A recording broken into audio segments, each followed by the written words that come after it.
Bonjour, dans cette vidéo nous allons voir des astuces relatives à la caméra, à l'importation et on va commencer à faire des rendus mais avec une caméra que nous avons créée dans Houdini. Alors, cette caméra peut être fixe et ou animée et on va importer aussi un lot d'objets. Ici nous avons deux objets. Je vais ici prendre les deux objets et les spatialiser au-dessus de la grille. Ces deux objets ont des valeurs de déplacement spécifiques. Je vais les mettre dans un subnet en faisant Shift-C ou en utilisant cette icône, ce qui va me permettre de pouvoir les exporter en FBX d'une manière compatible avec Unreal 5. Je vais créer ici une caméra. Voici la caméra. Je vais valider la création de clés aussi bien dans les channels de translation que de rotation. Donc je rappelle que je clique sur le mot Translate et Rotate et je fais Alt, bouton de gauche. Je suis en AutoKey, je vais me mettre sur le frame 25 et je vais déplacer ma caméra. Bilan, j'ai une animation de caméra. Au niveau Object, j'ai donc une encapsulation de mes deux géométries. Je vais dans File, Export,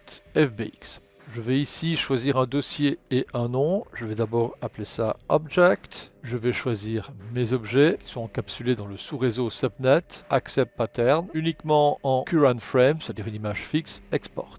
Je vais maintenant refaire la même chose. Exporter en FBX. Je vais appeler ça maintenant Cam pour caméra. Étant donné que j'ai fait l'animation cette fois-ci, je vais choisir cette option. Je vais aller chercher que la caméra. Accept Pattern. Export.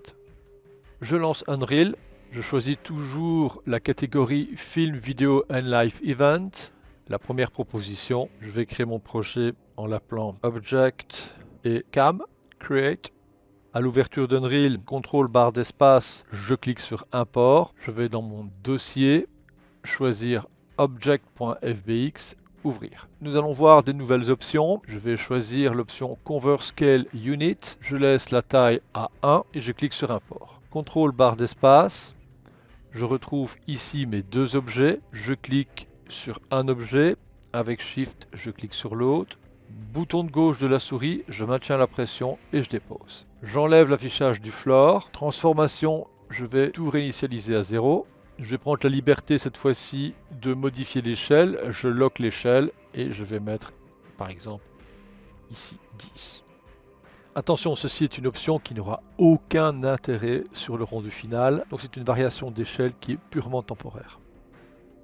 Pour importer la caméra, je vais créer un séquenceur, Addition Level Sequence, je vais l'appeler Import Cam. Pour importer une caméra FBX, on clique sur l'icône Action, Import, et je vais chercher mon fichier FBX qui contient la caméra animée, ouvrir. Il est évident qu'on va cocher l'option Create Camera et je vérifie si Remplace Transform Track est actif. Je fais Import, je retrouve ici ma caméra qui est animée. Directement, il me met dans la vue caméra, je quitte, je suis maintenant dans la vue perspective, je regarde où est ma caméra par rapport à mes objets. Et on remarque que l'échelle que j'ai mis à 10 pour mes objets, je vais la remettre à 1. Je me remets dans la vue caméra, je retrouve ma vue caméra avec mes objets. On va ici supprimer les effets post-process de cette caméra. Et ça, c'est la première chose que j'avais montré dans la caméra, dans le sens qu'il y avait énormément de filtres. Sur le outliner, je sélectionne ma caméra. Je ne vais pas toucher à la focale ni à l'ouverture comme je vous avais montré dans la vidéo précédente. Mais dans ce cas, je vais sur l'option Post-Process, Blend, et je vais mettre tout simplement la valeur à 0. Mes objets et ma caméra sont bien maintenant comme dans Houdini. Donc il est évident que le fait que j'avais mis mes objets avant à 10 et pour qu'on puisse les voir dans l'environnement de base d'Unreal, il est évident que dans le concept où on importe tout, c'est-à-dire la caméra et les objets, on ne va plus modifier les échelles. On va voir maintenant les différents paramètres de rendu et certaines variables préconisées pour l'utilisation d'Unreal.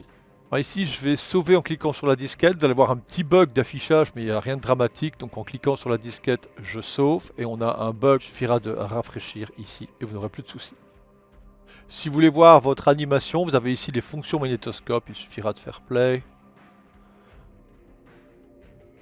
Passons maintenant au processus de rendu. On va cliquer sur cette icône. On retrouve le menu que nous avons découvert dans les vidéos précédentes. Je vais sur la configuration. Si je laisse JPEG, je vais avoir à chaque fois un rendu JPEG et OpenEXR. Il est évident que je ne veux pas de ce JPEG, donc je delete. Je clique sur Setting, je prends EXR, on laisse les compressions, on ne touche à rien pour le moment. Maintenant qu'on a fait les OpenEXR, on va rajouter des variables, console variables, et on va les ajouter ici. Alors les variables, Moi, je vais les chercher directement sur le site. Il vous suffira d'aller chercher filtre page, exporting media using ray tracing ou movie render pour retrouver ces variables. Une fois que vous les aurez trouvées, bon, moi le petit tip, c'est pas très compliqué, c'est que je vais les copier, CTRL-C, et créer un fichier texte. Ce fichier texte, je vais l'appeler variable, je vais faire CTRL-V. Alors, ce qui est important, c'est de ne pas garder la valeur 0 qui est ici. Ça ne sert à rien, ok. Il faut tout prendre avant le 0. Je vais utiliser les 4 qui sont ici au-dessus. Je vais prendre cette première variable, CTRL-C, à cet endroit, CTRL-V. Je crée une nouvelle, et ainsi de suite. Alors ces variables, on voit qu'elles agissent sur le denoiser, donc ça va vous permettre d'avoir des options en plus qualitatives, mais il est évident que vous pouvez utiliser un denoiser en post-production dans Nuke par la suite. Comme l'objectif de cette vidéo est d'avancer un petit peu dans les processus de rendu, je trouvais qu'il était constructif de voir l'utilisation des variables. Voici pour l'ajout des variables. On va rajouter aussi maintenant un anti-aliasing. Alors la qualité va être déterminée ici. Je vais mettre par exemple un sample à 64. On vient sur le output, on vérifie si la sortie correspond au projet. Si pas, il est évident que vous pouvez maintenant créer ici votre propre dossier de sortie. Donc c'est ce que je vais faire d'ailleurs. Dans Advanced, on a l'incrémentation. Donc ici, ce sera 4 chiffres. Si vous voulez 3 chiffres d'incrémentation après le nom, vous modifiez à cet endroit. Vous validez en cliquant sur Accept. Je vais mettre ce panneau sur le côté. Vous cliquez sur la caméra pour voir au travers de la caméra. On voit qu'avec plusieurs clics, ça correspond exactement au fait de quitter, de venir en perspective ou de choisir la caméra. Donc c'est simplement en cliquant sur cette icône. Vous pouvez modifier éventuellement des options de votre caméra à cet endroit.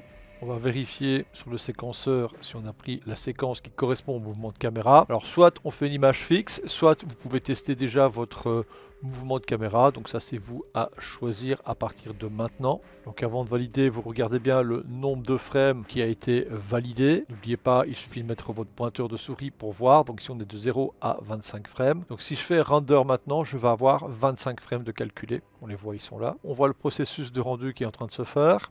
Maintenant, si je viens dans mon dossier render, je retrouve ici toutes les frames qui ont été calculées. Dans Nuke, on voit maintenant mon animation qui a été calculée avec Unreal.